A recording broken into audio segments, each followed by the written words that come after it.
Not about Mr. Depp. It is not about him. Mr. Depp is making it about Mr. Depp, right? Ironically.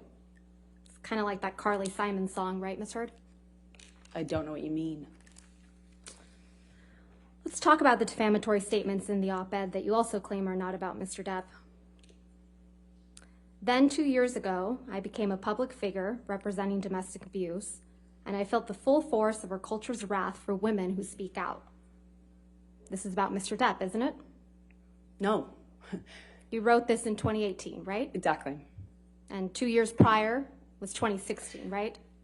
That's true. Okay. That's correct. So it's not about Johnny. It's about what happened to me Ms. after. Heard, my question was May of 2016 is 2 years prior to December of 2018, correct? That's correct. All right.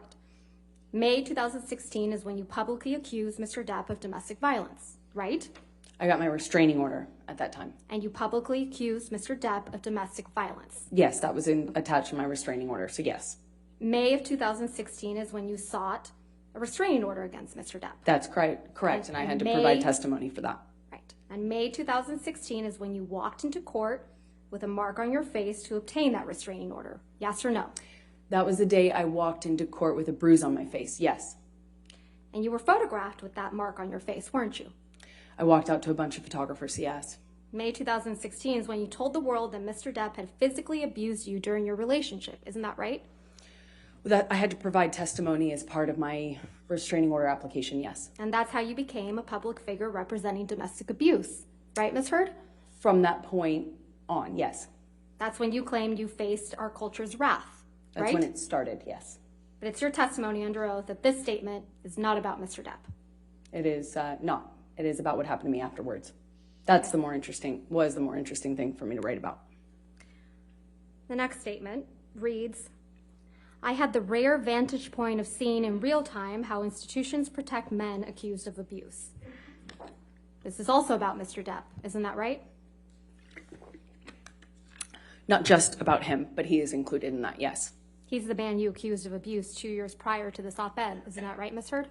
Yes, but I wrote this op-ed in the context of many men at the time that were public figures or in this public eye being accused as well. So it was a reference in general to a larger phenomenon, not just Johnny.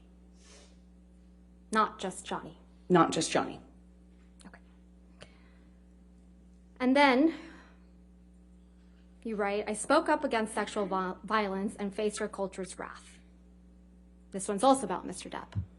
I did not write that. Well, you've accused Mr. Depp of sexual violence in this very courtroom, haven't you? Yes, but I was intending to keep that private when this was published. I had not publicly ever accused him of that. I'm going to move to strike everything after the word yes. No, I'll overrule the objection. Go ahead.